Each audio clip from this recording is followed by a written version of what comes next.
How's it going, everybody? LevelMDiecast. We are just walking ourselves right into room 164, which is, of course, never finished. It's always a ridiculously never-ending project, which, of course, brings us to the fact that we are starting yet another project in here, as I still don't have my Mini GT project done either, although I've been definitely significantly working on it. I got another case open, so that's good. This is a open kind of jewelry type retail display case. It is 8 foot wide by about 2 feet deep on the side here. So what I'm going to do, and this is going to be something new for me, is I'm going to build me a diorama.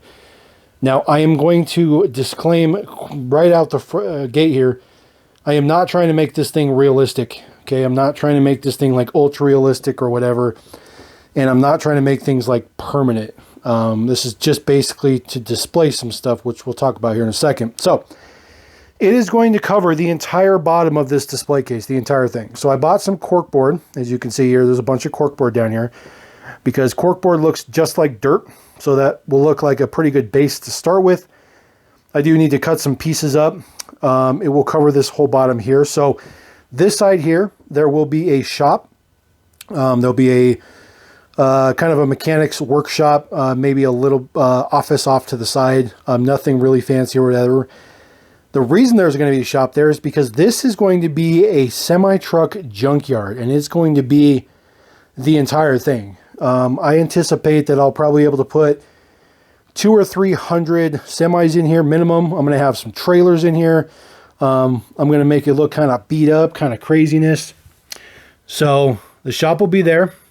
Right here in the front, there'll be like one lane of road right next to the window, just so that you can get an idea of what it's supposed to look like. And then I'll have fencing that runs along that. And then the actual junkyard will be on the other side. Now, I've been looking at a lot of 3D printed parts because 3D printed parts are usually a pretty good deal. But I have 8 feet worth of fencing to do at 164-ish scale. So it's going to be 187, 164-ish scale. It's going to be right there in the middle. So I started just buying random accessory stuff. Obviously, Greenlight makes a lot of stuff that works. So I bought some shop tool stuff. I was really trying to avoid getting stuff that was like branded, but sometimes that's just the way it's going to work. And it's fine. It's shop stuff. I've had this sitting around for a while. I might try to use the figures potentially, if possible, but I don't think I'll be able to use this. Picked up some fake rocks from Hobby Lobby, so just wanted to try these out, see if they work out or whatever. Again, I'm not trying to make it realistic, but if I can just set this down in the corkboard and make it look like there's a rock there, that'll work perfectly fine for me. This was a pretty good pickup. This is going to be a very nice set of accessories for the shop. I think that'll look pretty good. Of course, the jack doesn't really do anything when you're working on semis. Then, of course, same problem with the lifts. You know, I'll figure something out. I mean, you know, it's a junkyard. They can have some other stuff in there. Now you may be wondering, well, what the trucks are you gonna put in there? So these are the trucks I'm going to put in there. So this is all the stuff that I pull from dump bins. I pull this stuff from loose card boxes. I pull this stuff from the flea market. I buy every single truck I find, as long as it's only like $1. If it's in much better shape, I'll spend a couple bucks for it, but I buy them all, including the trailers. So there is an enormous amount of trucks here. And most of them are going to be about HO scale. Most of these are going to be like, you know, Yachtming and stuff like that, Road Champs type of stuff like that. So it's going to be pretty close to HO scale, but for the most part, I don't really care about the scale. I mean, we're going to put Matchbox and stuff with them. It doesn't really matter to me.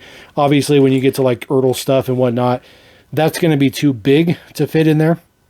But the rest of this stuff should work good. I have trailers and all kinds of stuff like that and all kinds of whatever. I'm going to try to find some more container-like stuff. There's more trucks in these totes here.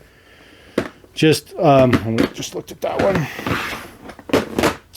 one. And then like I got some bigger stuff here, so I'll see if anything fits in there. I got a Siku It's a 187 Skiku, a loose one that I found. It's pretty cool. Got that for $1. So we'll use that. Pretty cool for a trash truck, even though it's Euro style. A couple more totes down there, but I think it'll be pretty cool. I'm pretty excited about it. So I'm not putting a timetable on it because you guys know my projects take a little bit sometimes. But I hope to have the basic layout relatively soon. I think it'll be pretty cool. So if you are a fan of dioramas or you want to check out some diorama stuff, just stay tuned and we'll see where this goes. So we're going to roll out. Catch you next time, Level M. Peace!